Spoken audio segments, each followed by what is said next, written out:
বাংলার এটা জ্যৈষ্ঠ মাসের প্রায় শেষের দিকে। আর গ্রীষ্মকাল আর এমনিতেই মে জুন মাস, মার্চ এপ্রিল মে, যে প্রি মনসুন এই সময় হচ্ছে সবচেয়ে গরম থাকে, এটা স্বাভাবিক। আর আরেকটা জিনিস হচ্ছে যে এখন যেহেতু উইন্ডটা হচ্ছে সাউথ থেকে আসতেছে, সাউথ থেকে আসার কারণে ময়েশ্চারের পরিমাণটা বেশি।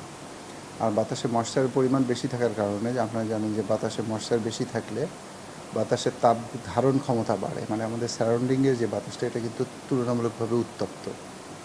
আবার যেহেতু গা থেকে সহজে ঘাম শুকাচ্ছে না, যেহেতু ময়েশ্চারের পরিমাণটা বেশি, লোকজনের ভিতরে অস্বস্তিকর একটা অবস্থা তৈরি হয়েছে, 1 নম্বর কথা। 2 নম্বর কথা হচ্ছে যে দিনের তাপমাত্রাটার সঙ্গে সঙ্গে রাতের তাপমাত্রাটাও অনেকটা বেড়ে গেছে। হ্যাঁ, যে দিন এবং রাতের তাপমাত্রার পার্থক্যটা কমে আসছে। আপনি যদি ঢাকার কথা চিন্তা করেন, গত রাত্রে ছিল 29.5 অথবা 3, 29.3 ডিগ্রি সেলসিয়াস। তো এটার ফলে কি হয়েছে যে রাতটা মানুষ যে কমফোর্ট ফিল করে, রাত্রেবেলা টেম্পারেচারটা কমে গেলে, আর সেটা সাধারণত দেখা যায় যে 27 ডিগ্রির কমে আসলে লোকজন অনেকটা কমফোর্ট ফিল করে, সেই জায়গায় হচ্ছে 29.3। তো দেখা যাচ্ছে যে রাত্রেবেলা যে গরমটা নিউট্রালাইজ হয়, এটা হওয়ার আগেই আপনার আবার গরম শুরু হয়ে যাচ্ছে। ফলে লোকজনের ভিতরে গরম লাগার অনুভূতি, মানে আমার শরীর ঠান্ডা হওয়ার আগেই আবার গরম হয়ে যাচ্ছে, এটা একটা বড় কারণ।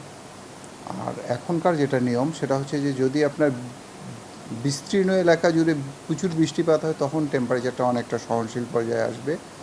কিন্তু যদি মনে করেন যে বৃষ্টিপাতের পরিমাণ অল্প হয় এবং অল্প সময় হয়, তখন কিন্তু টেম্পারেচারটা কমবে না।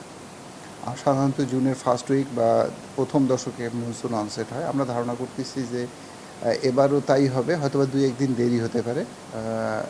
আজকে 4 তারিখ, 7-8 তারিখ বা 9-10 তারিখের দিকে অনসেট হয়ে যাবে। তখন দেখা যাবে যে আপনার টেম্পারেচারটা অনেকটা সহনশীল পর্যায়ে চলে আসবে। তার আগে বিক্ষিপ্তভাবে বৃষ্টি হলে হয়তো বা দেখা যাবে যে টেম্পারেচারটা কমবে, এবং এই কমার প্রবণতাটা থাকবে দেশের উত্তর এবং উত্তর পূর্বাঞ্চলে, বিশেষ করে ময়মনসিংহ, রংপুর, সিলেট এই অঞ্চলটা টেম্পারেচার কমবে। কিন্তু উত্তর পশ্চিমাঞ্চল বা পশ্চিমাঞ্চলের টেম্পারেচারটা কমবে একটু দেরিতে, কারণ মনসুন অনসেট হতে হতে পাশে যেতে একটু সময় লাগে। ফলে দেখা যাচ্ছে যে পশ্চিমাঞ্চলে বিশেষ করে রাজশাহী এবং খুলনা ডিভিশন এবং বরিশালের কিছু অংশে টেম্পারেচারটা কমতে একটু সময় নেবে। হ্যাঁ, তো আমরা ধারণা করছি যে আজকের পর থেকেই বা আজকে বিক্ষিপ্তভাবে বৃষ্টিপাত বাড়বে।